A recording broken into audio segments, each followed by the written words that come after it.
حضرت انس رضی اللہ بیان کرتے ہیں کہ حضرت ابو طلحہ رضی اللہ عنہ نے ام سلیم رضی اللہ عنہا سے کہا، میں نے رسول اللہ صلی اللہ علیہ وسلم کی آواز میں نقاہت محسوس کی ہے، لگتا ہے آپ کو بھوک لگی ہے، کیا تمہارے پاس کوئی چیز ہے؟ انہوں نے کہا ہاں۔ پھر انہوں نے جو کی کچھ روٹیاں نکال کر ان کو اپنے دوپٹے میں لپیٹا اور ان کو میرے کپڑوں کے نیچے چھپا دیا اور کپڑے کا کچھ حصہ مجھ پر ڈال دیا، پھر مجھے رسول اللہ صلی اللہ علیہ وسلم کے پاس بھیج دیا۔ حضرت انس رضی اللہ عنہ کہتے ہیں کہ میں نے ان روٹیوں کو رسول اللہ صلی اللہ علیہ وسلم کے پاس لے گیا۔ میں نے دیکھا رسول اللہ صلی اللہ علیہ وسلم مسجد میں بیٹھی ہوئی تھی اور آپ کے ساتھ کچھ صحابہ بھی تھی۔ میں ان کے پاس کھڑا ہو گیا۔ رسول اللہ صلی اللہ علیہ وسلم نے فرمایا، کیا تم کو ابو طلحہ نے بھیجا ہے؟ میں نے کہا ہاں جی۔ آپ نے فرمایا کھانے کے لیے؟ میں نے کہا جی۔ رسول اللہ صلی اللہ علیہ وسلم نے اپنے ساتھی سے کہا، کھانے کے لیے چلو۔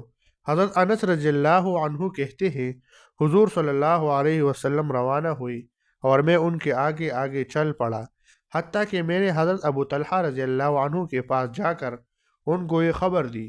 حضرت ابو طلحہ نے کہا، اے ام سلیم، رسول اللہ صلی اللہ علیہ وسلم تو سب لوگوں کو لے کر آ گئے ہیں، لیکن ہمارے پاس اتنا کھانا نہیں ہے کہ ان کو کھلا سکے۔ انہوں نے کہا، اللہ اور اس کا رسول زیادہ جانتے ہیں۔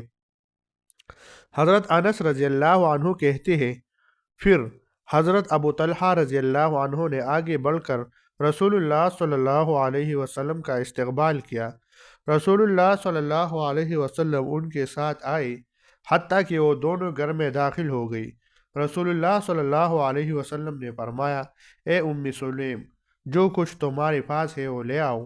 وہ جا کر ان روٹیوں کو لے آئی۔ رسول اللہ صلی اللہ علیہ وسلم نے ان روٹیوں کو توڑنے کا حکم دیا، سو ان کو توڑا گیا، یعنی ان کے ٹکڑے ٹکڑے کی گئی۔ حضرت ام سلیم کے پاس گھی کا ایک کفہ تھا، وہ انہوں نے ان روٹیوں پر نچوڑ دیا، وہ سالن کے قائم مقام ہو گیا۔ پھر اس میں رسول اللہ صلی اللہ علیہ وسلم نے اللہ کی مشیت سے کچھ پڑھا، پھر فرمایا 10 آدمیوں کو آنے کی اجازت دو، سو انہوں نے 10 آدمیوں کو اجازت دی۔ انہوں نے کھانا کھایا حتیٰ کہ سیر ہو گئی اور پھر چلے گئی۔ پھر فرمایا 10 آدمیوں کو آنے کی اجازت دو، پھر انہوں نے کھایا اور سیر ہو کر چلے گئی۔ پھر فرمایا 10 آدمیوں کو آنے کی اجازت دو۔ یہ سلسلہ یوں ہی چلتا رہا حتیٰ کہ پوری قوم کھا کر سیر ہو گئی اور ان کی کل تعداد 70 یا 80 تھی۔ اس سے ملتی جلتی حدیث حضرت جابر رضی اللہ سے بھی مروی ہے، جس میں 1000